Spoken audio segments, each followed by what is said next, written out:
animal de compagnie aussi. Puis là, les fenêtres sont fermées, puis on a une inquiétude. Alors, on s'est dit, on invite notre dernier, puis on va voir la responsabilité citoyenne, elle va jusqu'où, la responsabilité des commerçants aussi, puis des policiers. Puis on a chacun des questions à te poser. Partant, c'est qu'est-ce qu'on fait quand on voit un enfant dans une voiture? Bien, qu'est-ce qu'on fait? Ça dépend vraiment des circonstances, parce qu'on sait que le code de la route, sécurité routière, prévoit qu'en bas de 7 ans, on n'a pas le droit carrément de laisser un enfant dans la voiture. Là. Et c'est logique, parce qu'il n'y a pas l'âge, c'est dangereux. Là. On sait, la chaleur, même il y a des anecdotes de voitures qui ont été volées avec des enfants à l'intérieur. Méfiez-vous à la pompe, là, dire hey, « je rentre puis je ressors », bien, c'est arrivé à chaque fois dans une station-service que la personne est partie de la pompe et entrée à l'intérieur, voiture volée. Donc, il y a des risques reliés à ça.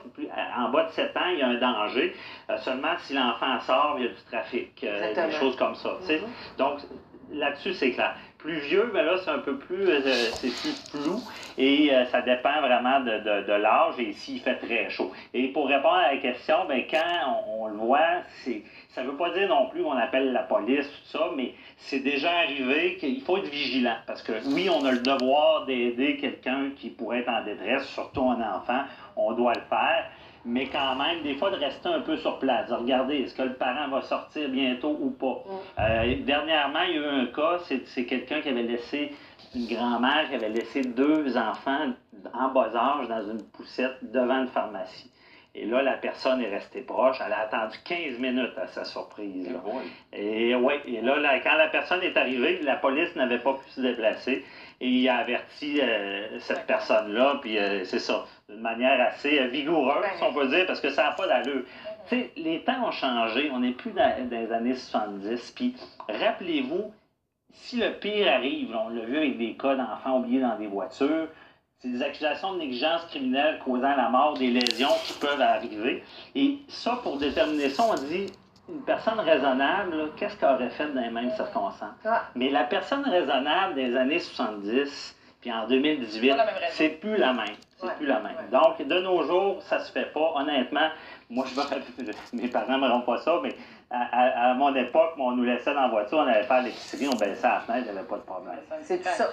Mais pour un animal, est-ce que c'est la même chose? On attend un certain temps. Tu sais, on a vu plusieurs cas sur Facebook là, de gens qui publiaient une photo. Une chance que je suis arrivée sur les lieux, on a brisé la fenêtre. Qu'est-ce qu'on fait dans le cas où on voit un animal dans un... Honnêtement, c'est pas comme un humain. Mais non, c'est pas comme un humain. C'est ça. Non, c'est ça. Mais c'est moins pire qu'avant. Avant, un animal, c'était un bien, un toaster, si on peut dire. OK? Maintenant, il y a une loi qu'on dit sur le bien-être animal, la sécurité de l'animal. C'est considéré comme un être doué de sentiments. Donc, ça nous permet un peu d'intervenir plus facilement. L'idéal, c'est d'appeler la police. Là, si on est en canicule, on s'entend qu'il peut y avoir un danger, puisque les coups de chaleur, même pour les animaux, ça arrive très vite. Et là, de casser la vitre, ça peut arriver, mais il y a quand même des risques de poursuite. Pour un humain, là, aucun risque de poursuite. On casse la vitre puis on le sort. C'est la règle du bon samaritain.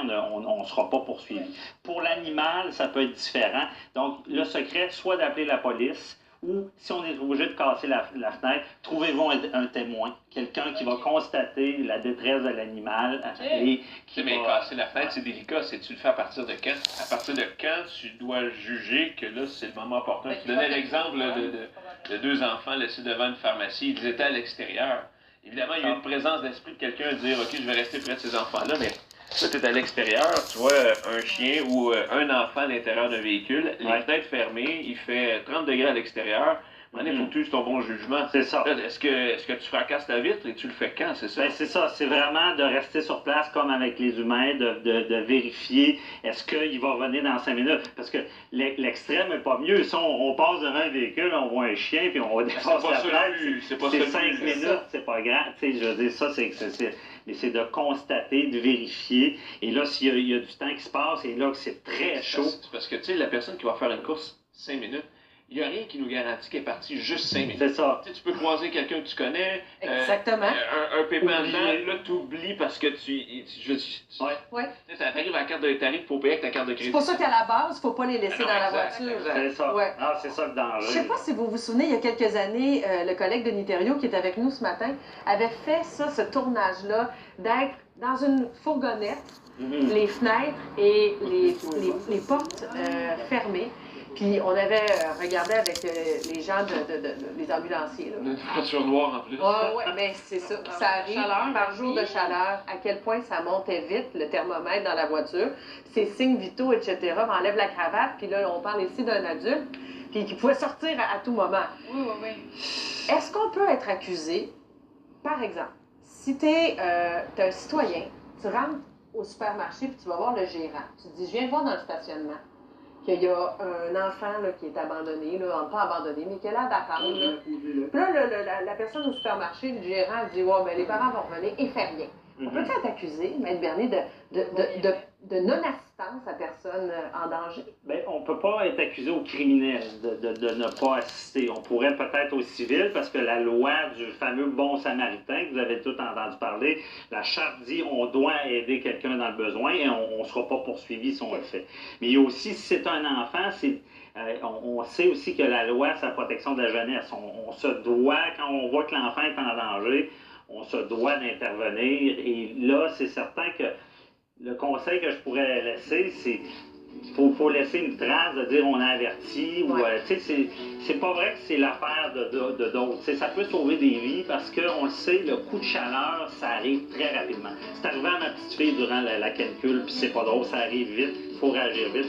Donc, je pense que ça vaut la peine de vraiment le dire et de demander à une autre personne si la personne refuse d'agir ou d'appeler la police. Documenter notre intervention. Documenter. Appeler la police, au pire, ça va régler le problème. Merci, Maître Un Bernier. plaisir. Et il y a tellement de choses à dire. On va continuer la conversation sur Facebook en direct. Vous pouvez nous rejoindre si ça vous intéresse. Donc voilà les lois qu'est-ce que c'est. Laisser un enfant ou un chien dans la voiture, qu'est-ce qui peut arriver? Donc on vient d'avoir la réponse.